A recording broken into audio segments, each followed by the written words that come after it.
L'université Paris 8 en Seine-Saint-Denis accueille 6000 étudiants. Plus de 40% d'entre eux sont boursiers, travaillent pour financer leurs études et vivent difficilement. Une précarité qui rejaillit sur leur état de santé. Sur les 2000 étudiants reçus chaque année par le service de médecine préventive de la faculté, nombreux sont ceux qui ont une mauvaise hygiène de vie, souffrent d'insomnie, de difficultés psychologiques et surtout de stress. Chez l'infirmière, la question de la contraception est systématiquement abordée et souvent ce n'est pas superflu. Les étudiants ne sont pas toujours suivis par des spécialistes qui pourraient répondre à leurs questions. Est-ce que vous connaissez la date de vos dernières règles? Est-ce que vous notez? Je prends la pilule, mais je me souviens pas. Vous ne notez pas systématiquement?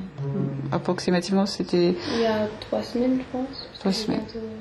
D'accord. Vous n'utilisez jamais le préservatif? Si. Si, la pilule et le préservatif. D'accord, parce que c'est une précaution supplémentaire. Hein.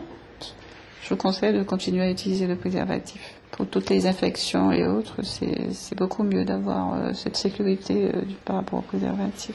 Vous savez bien comment gérer la pilule, comment... Par contre, je voulais savoir parce que ça m'est arrivé des fois d'enchaîner une plaquette et une autre plaquette sans avoir mes règles. C'est grave ça? Est-ce que vous avez fait avec l'aide du médecin? C'est parce que je n'avais pas envie d'avoir mes règles. Du coup, j'ai continué. Ça vous fait des doses d'hormones un peu trop importantes. Donc ça peut déstabiliser justement votre cycle. Donc ça c'est vous qui avez choisi, mais la normale, c'est pas. Vous savez bien que c'est pas l'attitude normale. Il ne faudra pas recommencer tout le temps. Oui. Vous l'avez fait une fois, j'imagine. C'est parce que, et vous avez réussi à ne pas avoir les règles, c'est ça? Ouais. Mais après, ça décale tout par la suite, non?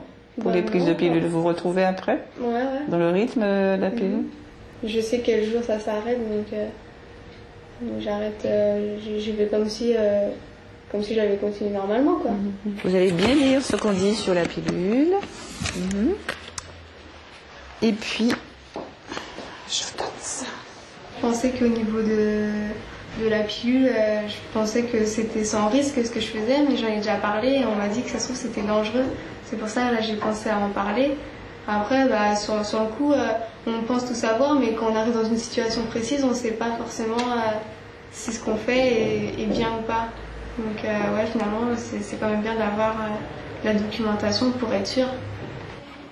Pour être sûr aussi que tout va bien, il faut consulter régulièrement un médecin, ce que cette étudiante en formation continue a oublié de faire malgré de gros problèmes gynécologiques.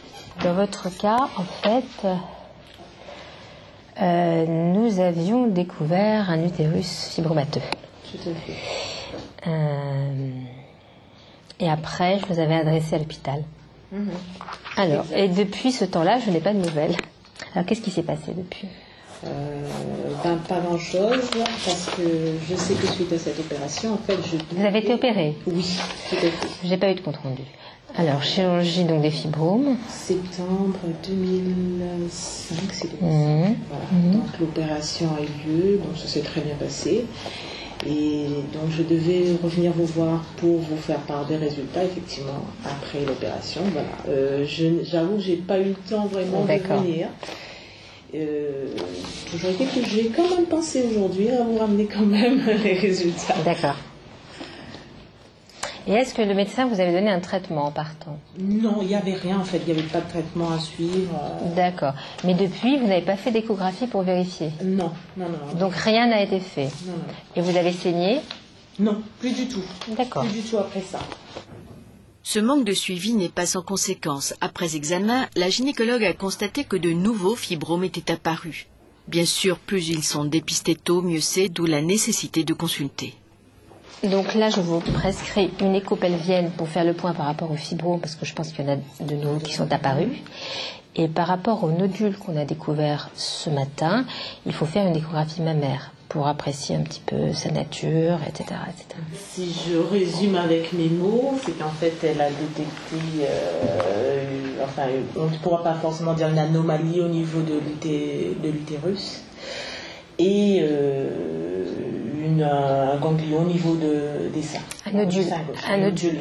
Voilà. Et c'est quoi un nodule? Vous avez compris ce que c'est un nodule? C'est une petite masse. Donc, qui n'est pas très grosse pour l'instant. Inférieure à 1 cm pour l'instant. Pourquoi vous avez attendu 3 ans pour revenir Je dirais peut-être faute de temps, négligence et un peu de tout ça.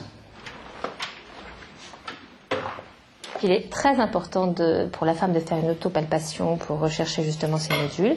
Heureusement, ce ne sont pas forcément des cancers. Ça peut être d'autres pathologies et c'est heureusement beaucoup plus d'autres pathologies comme les fibroadénomes, les kystes mammaires, etc., qui sont essentiellement bénins. Donc tout nodule mammaire n'est pas un cancer, heureusement. Par contre, tout nodule mammaire doit déclencher une consultation chez un gynécologue ou chez un médecin pour qu'on puisse prescrire des examens et déterminer la nature exacte de ce nodule. Et il ne faut pas paniquer. C'est pas parce qu'on a un nodule qu'on a un cancer. Il ne faut pas associer les deux, je pense. Il faut bien comprendre aussi que des fois, ça dépend du cycle hormonal. Donc ça se dégonfle. On a un nodule pendant 15 jours et hop, il a disparu. D'accord ? Mais il faut être un peu à l'écoute de son propre corps et essayer d'apprendre à le connaître. La sexualité est une source de préoccupation pour un tiers des étudiants. La médecine préventive leur offre la possibilité de réaliser des tests sanguins anonymes et gratuits. L'HIV, les hépatites, voilà quoi. Donc, en fait, c'est ça ce qui m'intéresse vraiment parce que les autres analyses, j'en ai fait un il y a à peine 3 mois, donc ça n'a rien détecté. Donc, voilà. Ces bilans sont très demandés et les étudiants sont toujours nombreux à s'y rendre. Comportement à risque ou manque d'informations sur les modes de transmission, beaucoup en tout cas sont inquiets. Et parfois avec raison. Malgré les campagnes de sensibilisation, 12% des nouvelles contaminations au VIH concernent des jeunes de 15 à 24 ans.